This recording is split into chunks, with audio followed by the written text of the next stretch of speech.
Hello mga katuto! Welcome to One-on-One TV and Tutorials. Ang lesson natin ngayon ay Introduction to Sequence.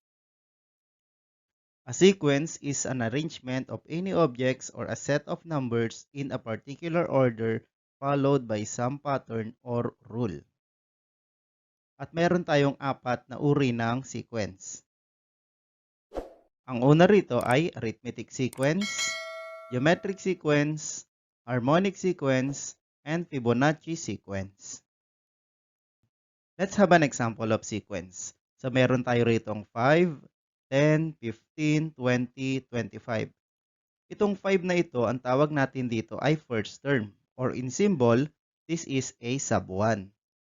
Yung 10 naman dito ay ang ating second term, or that is a sub 2. And this is a sub 3, then a sub 4, and a sub 5. Then dito naman, hahanapin natin yung next term.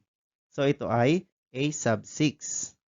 Kung titignan natin yung ating sequence, nagdadagdag siya ng 5 to the preceding term. So ibig sabihin, this is 30.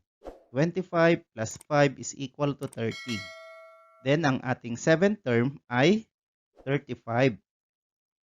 Next, let's have example number 2. 12, 8, 4, negative 2, negative 6, negative 10. Kung titignan natin dito, meron tayong 6 na terms na given. Para makuha natin yung next term dito, titignan natin yung pattern. So dito, nagsusubtract siya ng 4. Kung makikita natin dito, 12 minus 4 is 8. 8 minus 4 is 4. Then dito, negative 10 minus 4 is negative 14. Then dito, negative 14 minus 4 is equal to negative 18. So ito yung ating next two terms. Okay, let's have another example. A, B, B, C, C, D, D, E, E, F. So kung titignan natin dito ay merong pattern. So dito ay F, G, then G, H. Okay, let's have example number 4. 3, 6, 12, 24, 48. Ano kaya yung dalawang terms dito? So kung titignan natin yung pattern dito, nagmumultiply ng 2. 3 times 2 is 6. 6 times 2 is 12. 12 times 2 is 24. And 24 times 2 is 48. So yung susunod dito, 48 times 2 is equal to 96. Then 96 times 2 is 192. Okay, let's have another example. Generate the first three terms of the sequence defined by the following. Number 1, a sub n equals 3n plus 5. So sabi rito, first three terms. So pag first three terms, ito yung a sub 1, a sub 2, and a sub 3. So para makuha natin yung first term dito, sasubstitute natin yung 1 dito sa may n. So this is a sub 1 equals 3 times 1 plus 5. 3 times 1 is 3 plus 5 and that is equal to 8. So the first term is 8. Let's have the second term. So palitan lang natin yung n dito ng 2. So a sub 2 equals 3 times 2 plus 5. 3 times 2 is 6. Then 6 plus 5 equals 11. So therefore, the second term is 11. Okay, let's have the third one. So a sub 3 equals 3 times 3 plus 5. 3 times 3 is equal to 9. 9 plus 5 equals 14. Therefore, the third term is 14. So, the first three terms are 8, 11, and 14. Okay, let's have another example. A sub n equals 3 over 2n.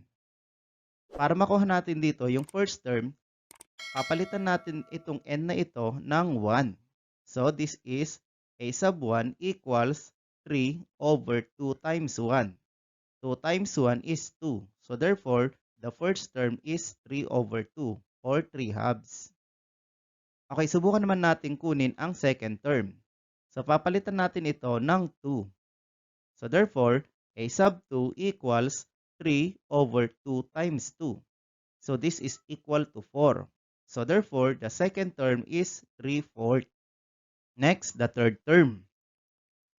So a sub 3 equals 3 over 2 times 3. 2 times 3 is equal to 6. So 3 over 6, or the lowest term, is 1 over 2 or 1 half. So therefore, the first three terms are 3 over 2, 3 fourth, and 1 half.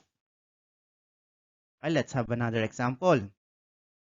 Given the sequence described by a sub n equals 4n minus 3, find the 8th term and 15th term. So unahin natin ang 8th term. Ang 8th term is equivalent to a sub 8. So therefore, kunin lang natin ito, then palitan natin yung n dito ng 8.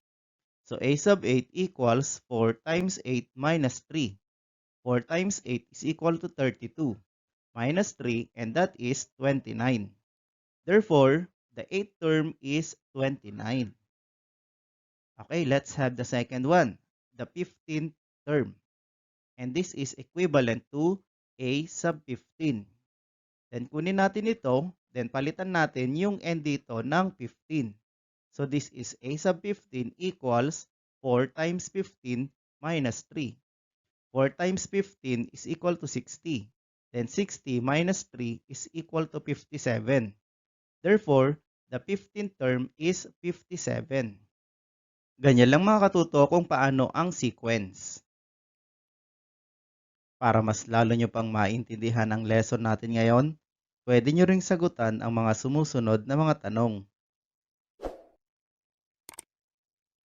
Sana nakatulong ang video na ito para mas lalo nyo pang maintindihan ang lesson nyo sa mathematics. Thank you for watching. See you in my next video. Bye!